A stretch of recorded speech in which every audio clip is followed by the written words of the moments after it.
Welcome to the Fantasy Champions Fantasy Football Podcast. Here's your host, Morgan Colby and Rick Lemon. What's going on, Fantasy Champs? My name is Morgan Colby. Rick Lemon is not here, as you can see. Conflicting schedules do not allow us to record this episode together. I believe because of conflicting schedules again, either Rick or I will be doing a mock draft episode on Sundays when the release date would be. So we apologize for the lateness of these episodes, but we've been keeping you up with the TikToks and the YouTube Shorts, so make sure you check those out. Today, we're going to talk about our top 3 riskiest running backs in fantasy football for the 2022 fantasy football season. It is fast approaching. This weekend is week 3 or 2, however you want to look at it, of the preseason, which means that we have one more weekend of preseason football after this, and then the next time you watch football, it will be the real thing. But I am very, very excited about the games coming up this weekend and the games coming up next weekend, but I'm more excited about the NFL season starting. We are in the nitty-gritty of draft month right now, and this is the ADP that we're going to reflect back on at the end of the year. So you're starting to see the real reality of what these certain players are going to end up being, and we've been talking about for months and months and months, if you've been following us, you know, what these ADPs would look like here now in August as we start doing these drafts and we start doing mock drafts, best ball drafts for redraft. And it's getting more interesting by the day to see how things are perceived. Certain players moving up boards because they look great in the preseason, certain players moving down boards because of reports. I try not to get too hyped up into that, but I'll talk about that in a second. Before we jump in to the podcast, check out our website, fantasychampions.com.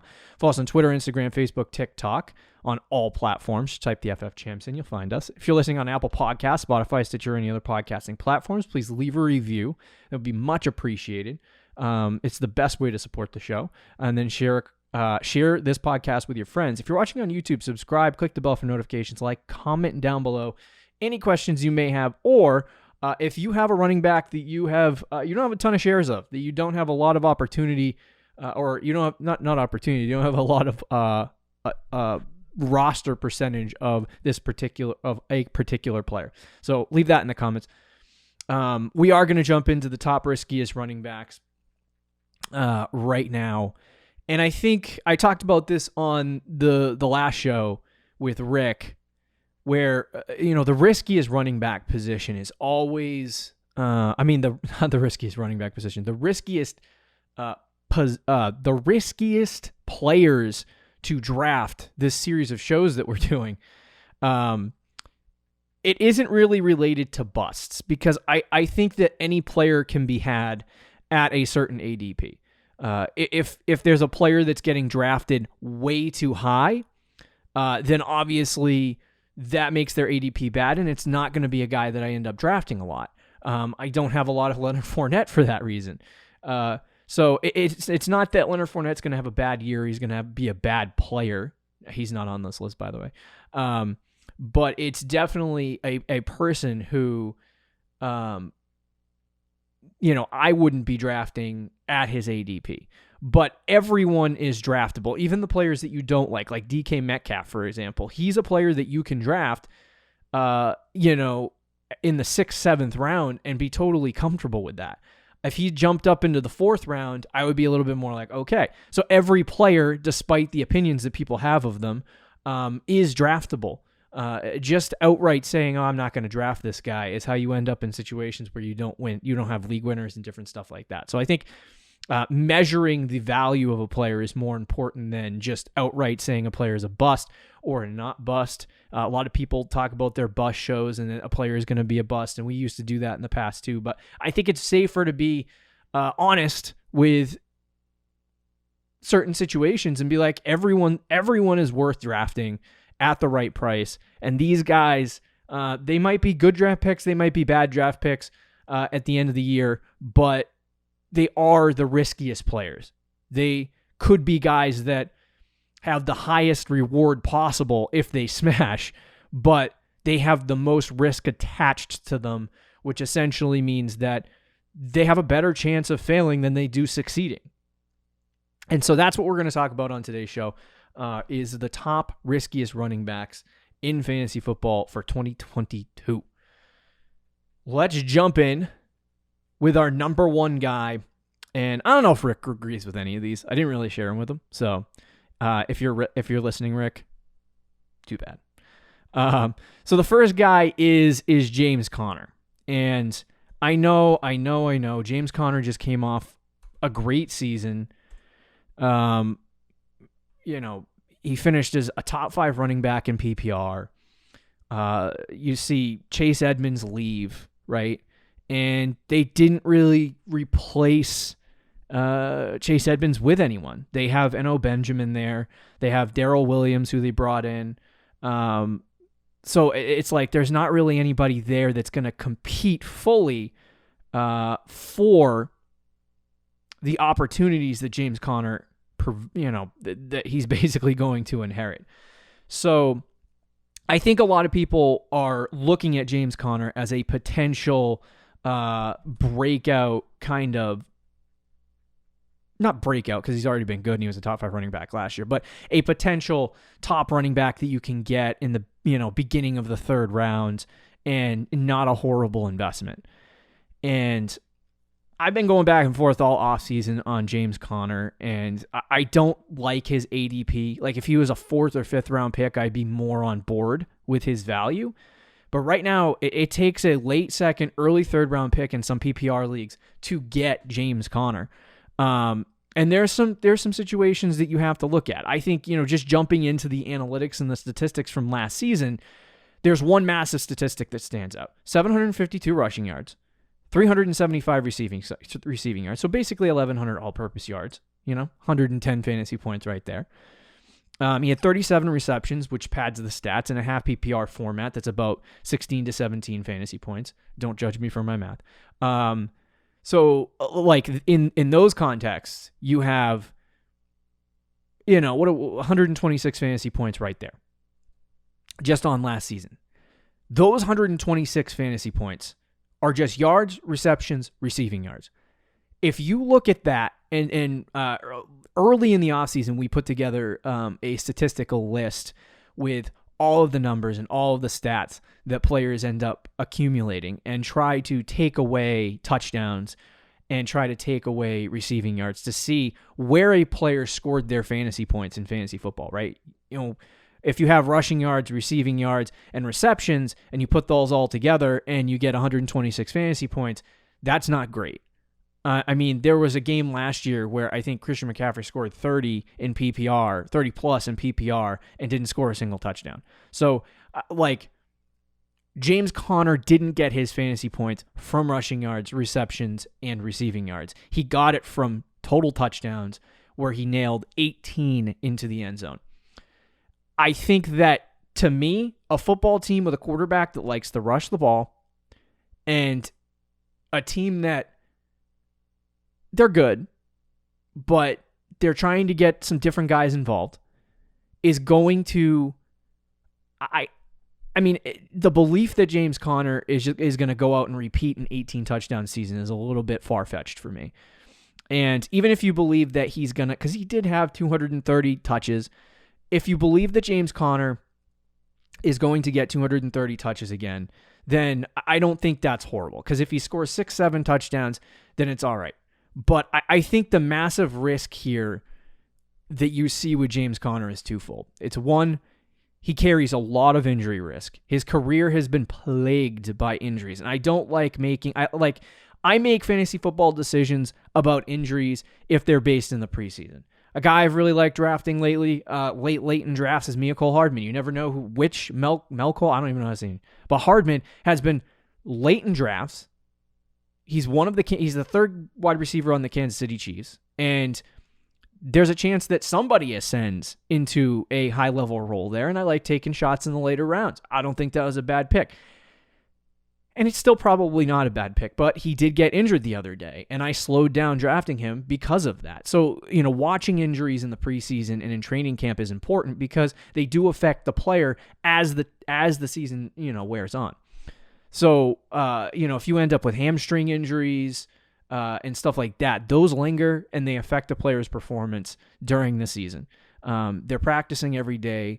They're playing games every day. They're playing games once a week, sometimes on short weeks, 3 or 4 day rest, and they're practicing every day. And these players end up, getting injured more often than not if they have a lingering existing injury that they sustained in training camp. So I typically, for injuries, watch out for guys that get hurt in training camp, but I don't like projecting a player based on injury, and a guy like Derrick Henry makes me really, really nervous because of that. There's an injury risk there. Like, the guy has played so many games in a row. He gets 400 carries when he's on the field. Like, at some point, the wheels are going to fall off the guy, and somebody's going to get disappointed because Derrick Henry got hurt, and you have to factor that in. So I think, one, for James Conner, it's injury risk. He has a history with injury. If they give him more than 230 carries, 240 carries, or 240 touches even, I think that the wheels will fall off for him. I think he'll end up getting hurt, and then you'll be disappointed that you drafted James Conner in the middle or later in your, in the second or third round of your draft, relying on a player like that.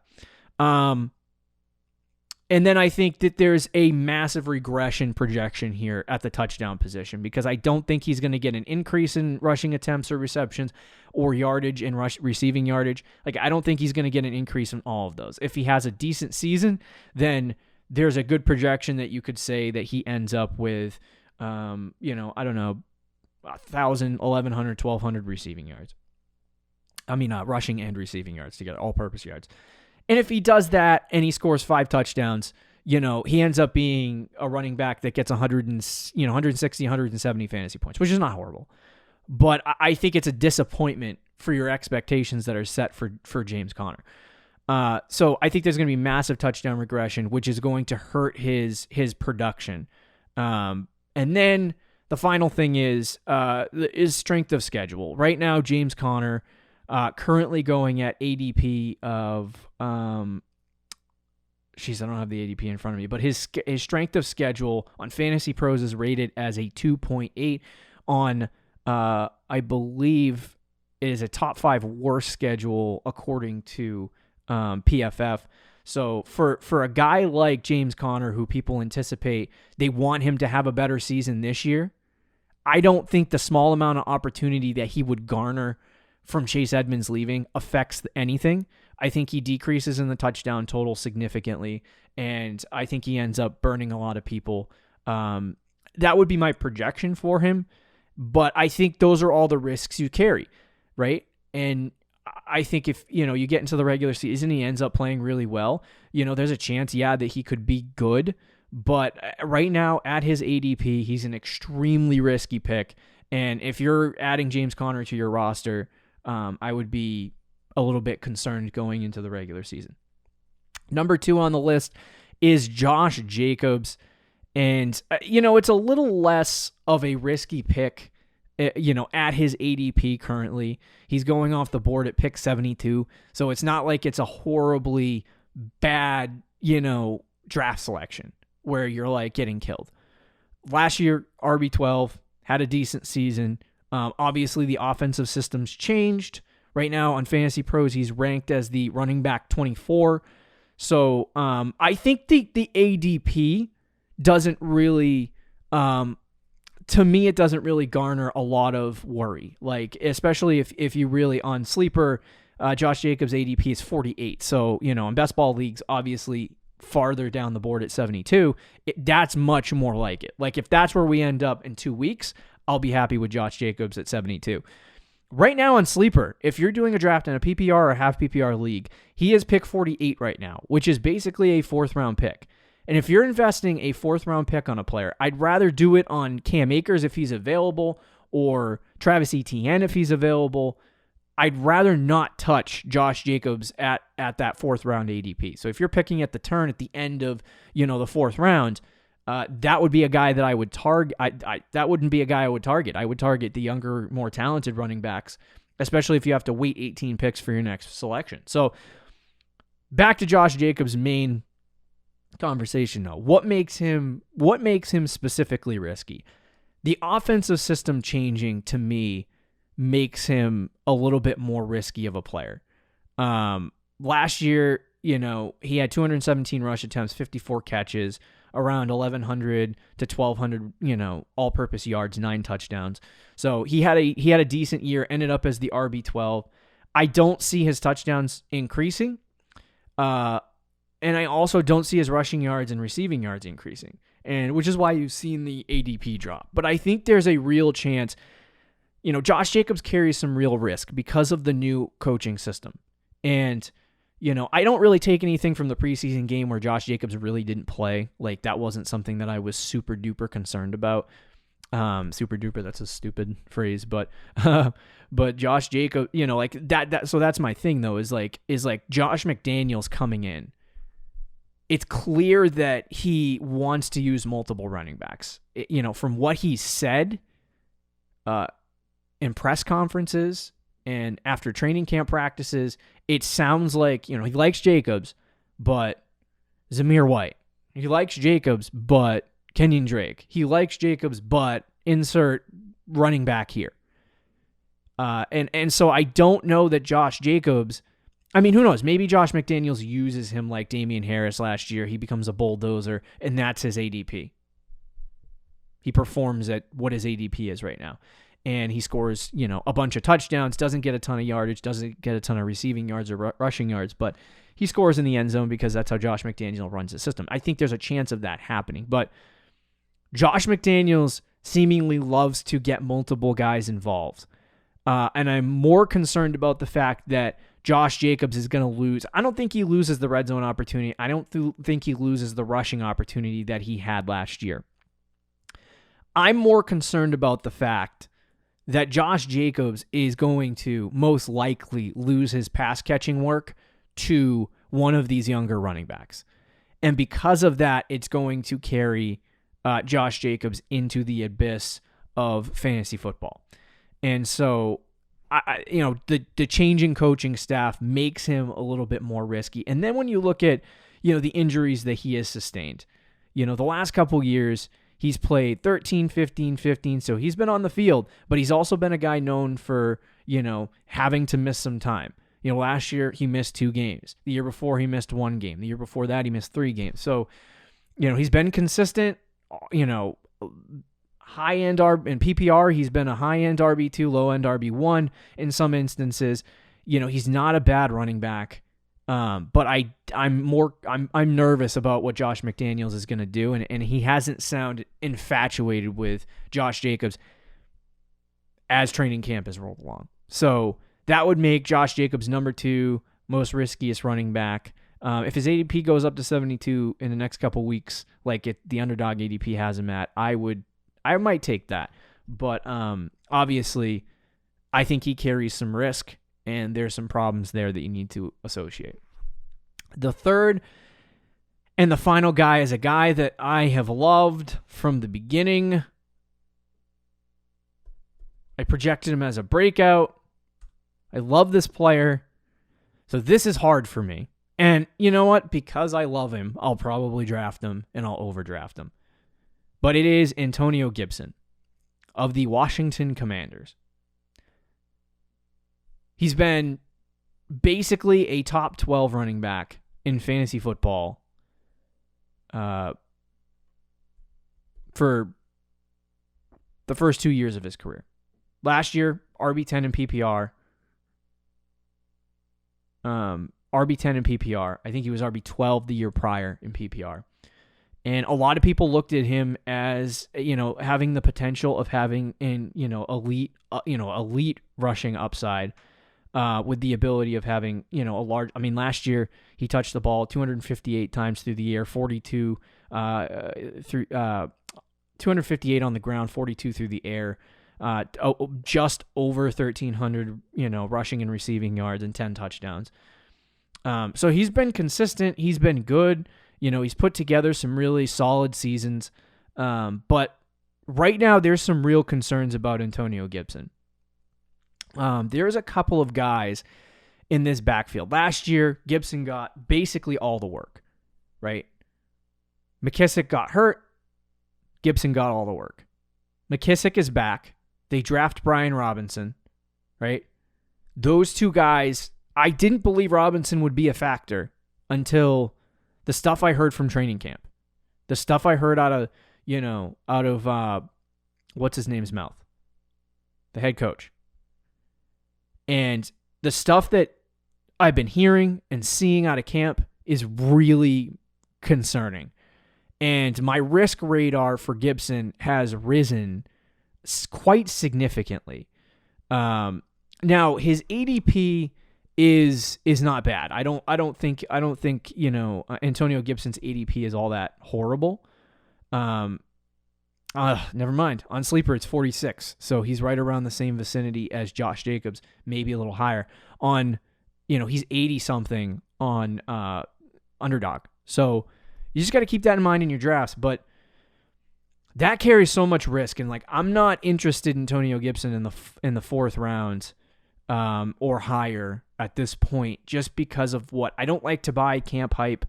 But, you can say one thing. What you're actually doing on the field is a whole other. And what Gibson has been putting on the field at this point is not great.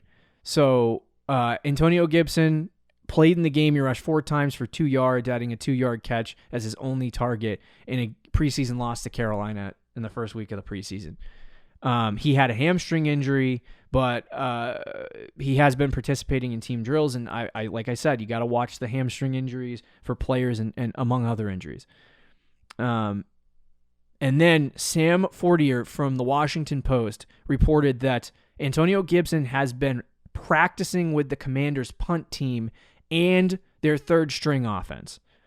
In the preseason game, Robinson came in, got a goal line touchdown, I believe. And he actually, in this same practice, Brian Robinson got the first team reps. Gibson consistently in practice has been getting second to third team reps all training camp. And I don't know if this is an effort for the team to make sure he doesn't get hurt. I don't know if it's an effort to change out, maybe some of the schemes in the punt game. I don't know. I don't know what is causing Antonio Gibson to play with the third team offense and the punt team. But those two things are very concerning. Like I said, a coach can say one thing, but what they do on the actual football field and how they utilize players in some of these practices is what I think you're going to actually see in game situations when the season comes along. I'm not saying that Antonio Gibson is going to be a third string offense guy, right? I don't think he's going to be a second string offensive guy. He's going to be a starter. But I think J.D. McKissick comes in and takes pass catching work away from Antonio Gibson. I think that's clear and obvious. I think, and I don't like McKissick. I don't think he's that big a deal. But is Antonio Gibson getting 50 catches again this year? 50 plus catches again? No, I don't think that's going to happen because they did like J.D. McKissick when he was there. If he doesn't make the roster, I'll feel a little bit better about the pass catching upside that Antonio Gibson provides. But outside of that, if McKissick comes back and they throw the pass game role at him, you just got to watch some of these preseason games. When they're practicing 2-minute, if they practice 2-minute with the first team, who's out there? Is it Gibson? Or is it J.D. McKissick? Or is it Brian Robinson? Because that's going to dictate who gets the pass game work. And if Gibson's not in the passing game, that significantly hinders some of his upside that he provided, which was, and I talked about this is a 180 for me this offseason because I talked about him as a potential great pick in the 4th, 5th, 6th round. I was excited about it, and I still might draft him because I do really like the player, and I think that talent wins out most of the time. So, I would say Gibson is not a horrible draft selection, but there's some concern there. And them sticking him on the third team is concerning. So the pass game work makes me concerned, right? The fact that Brian Robinson has been practicing with the first team means they really like the kid. I don't think he starts game one, obviously, but I don't mind him as a late round draft selection either, by the way. But I think there's a chance the role that Brian Robinson plays is third down back and goal line back. And if that happens, then Gibson also gets hurt at the goal. So those 10 touchdowns that you see, maybe it turns to 5. Maybe he gets 30 receptions instead, right? Those two things happen. That drops Gibson out of, obviously way out of the top 10, and maybe drops him into the RB, like low end RB2, high end RB3 range, which at the running back position is really bleak. You can't start that on a week to week basis. So to me, I look at Antonio Gibson and I think, I like the player.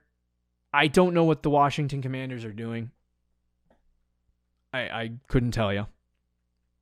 But based on the stuff that I'm seeing and based on the reports that I'm hearing, it doesn't sound like good news for Antonio Gibson. And because of that, I would say that that brings his risk rating up significantly. That brings his riskiness up quite a lot. And at the end of the day, I look at Antonio Gibson as a potential, a potential risk for your fantasy team because of that. And sometimes there's a place where you can take risks, right? And then there's a time where there's not a place that you can take risks, and that right now is Antonio Gibson. So I'm nervous about Gibson. I'm nervous about Josh Jacobs. I'm nervous about James Conner. And I think that all three of those guys carry some large amount of risk. James Conner more specifically with the injuries, Josh Jacobs with the new offense, and Antonio Gibson with whatever it is the Washington Commanders are doing at the running back position. So I would just be leery of some of these guys. Some other guys that I didn't actually put on the list, but that I do think are risky. I think Ezekiel Elliott, he does have a good strength of schedule, but he's kind of a risky player in that same James Conner range. Like, I would take Javonte Williams over him. I would take some other guys over him. But, and Leonard Fournette, another guy, came in. He lost 20 pounds, so he's back in shape and he's ready to go. But I do have concerns about Tampa. There's been reports Brady hasn't been in camp, that he's been out of camp, and that there's no timeline for his return. They expect him to be back for game 1, but I don't know. Something smells fishy to me. I think there's a chance that Tom Brady retires, and it might be small, but if that happens, Leonard Fournette becomes a massive risk. Like, they don't have a quarterback to get the job done with Brady unless they go get Jimmy G. But, so the way that I look at it is I think Leonard Fournette's a risk this year. I think he outperformed his ADP last year. Rick, I think, disagrees with that. I think Kamara is a little bit of a risk. Obviously, some of the stuff has cleared up for him, but I am a little bit down on Kamara this year. I still think he's a great player, and I still think he's worth being drafted in the second round. Another guy I considered was Elijah Mitchell. You just never know who San Francisco is going to put in there at running back. That makes me concerned. I like J.K. Dobbins this year. I like drafting J.K. Dobbins. I actually projected him to get a lot of fantasy points, but I think he does carry risk as well, just because of the injuries and other things. So there you go. Get the soundtrack going. There you go. There are my top 3 riskiest running backs in fantasy football this year. Be sure to check out our show tomorrow or whenever. It's a mock draft, and then more content next week as we approach the draft. I'll talk to you later, guys. See you. Thank you for listening to the Fantasy Champions Podcast. Make sure you subscribe on iTunes and YouTube, and follow us on Twitter @TheFFChamps.